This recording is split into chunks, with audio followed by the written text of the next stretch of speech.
22 अप्रैल को हुई आतंकी घटना, पहलगाम में जो आतंकी घटना हुई थी, उसको लेकर के जो बदले की आग है हर किसी में देखी जा रही थी। क्यों ना लाजमी हो, क्योंकि 26 लोगों की जान भी गई थी और इसका बदला लिया है भारतीय सेना ने। इस समय हमारे साथ जबलपुर सांसद आशीष दुबे मौजूद हैं। हम उनसे ही बात करेंगे कि जो बदले की आग थी वो हर किसी के मन में देखी जा रही थी। लोग एक ही मांग कर रहे थे कि कब जो बदला है वो लिया जाएगा।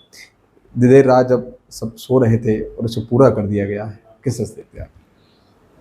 मुझे लगता है कि आज भारत के लिए ऐतिहासिक दिन है। आज प्रत्येक भारतीय खुश है, प्रत्येक भारतीय अपने सेना पर गर्व कर रहा है, प्रत्येक भारतीय अपनी मोदी सरकार पर गर्व कर रहा है, क्योंकि भारत शांति प्रिय देश रहा है।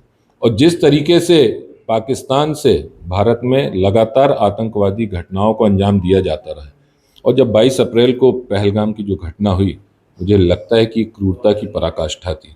और तब से प्रत्येक भारतवासी विचलित था। उसके मन में कहीं ना कहीं ये बात लगातार आ रही थी कि कब भारत इस आतंकी घटना का माकूल जवाब देगा।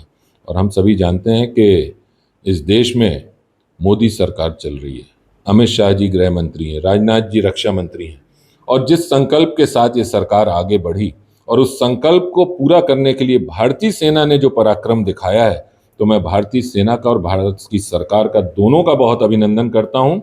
और हम सभी जानते हैं कि आतंकवाद की रीढ़ तोड़ने का काम भारतीय सेना ने कल जो देर रात से किया है, आने वाले समय में हम देखेंगे कि आतंकवाद का नामो निशा हम इस जमीन से मिटाने में भारत की अहम भूमिका होगी। क्योंकि जिस तरीके से जो आतंकवादी संगठन है उसको पाकिस्तान ने पालने का हमेशा से काम किया है।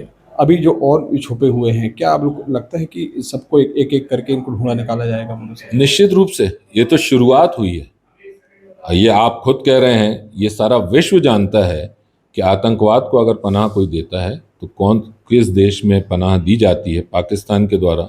और आज मैं ऐसा मानता हूं कि ये हमारी बहुत बड़ी सफलता है कि हमने आतंकवाद के खिलाफ जो कदम उठाया है, इसमें सारा विश्व भारत के साथ पूरी मजबूती के साथ, पूरी ताकत के साथ, पूरे मनोयोग के साथ खड़ा है। ये मोदी सरकार की सफलता है। ये निश्चित रूप से भारत अब बदलता हुआ भारत, बढ़ता हुआ भारत और एक शक्तिशाली भारत जो है वो हमको सामने दिख रहा है। जो ऑपरेशन सिंदूर नाम दिया गया है, क्योंकि जिस तरीके से महिलाओं है उनके सुहाग को उजाड़ दिया गया है, जो ऑपरेशन सिंदूर नाम दिया गया है, क्या लगता है कि इस पूरा हुआ है मतलब ये?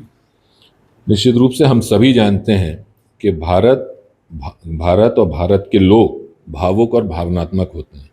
और जिस तरीके से 22 अप्रैल को हमारी बहनों के मांग का सिंदूर उजाड़ने का काम आतंकवादियों ने किया था, तो उसको कहीं ना कहीं उस भावना से जोड़ते हुए इस ऑपरेशन को हमने ऑपरेशन सिंदूर नाम दिया है। और उसके तहत आज ये हमने आतंकवाद के खिलाफ, अन्याय के खिलाफ ठोस कदम आगे बढ़ाया है। ये थे जबलपुर सांसद आशीष दुबे। का साफ कहना है कि जो आतंकवाद है इसका जो करारा जवाब हमें और आगे दिया जाएगा। शिव चौबे, टीवी 9 भारत, जबलपुर, मध्य प्रदेश।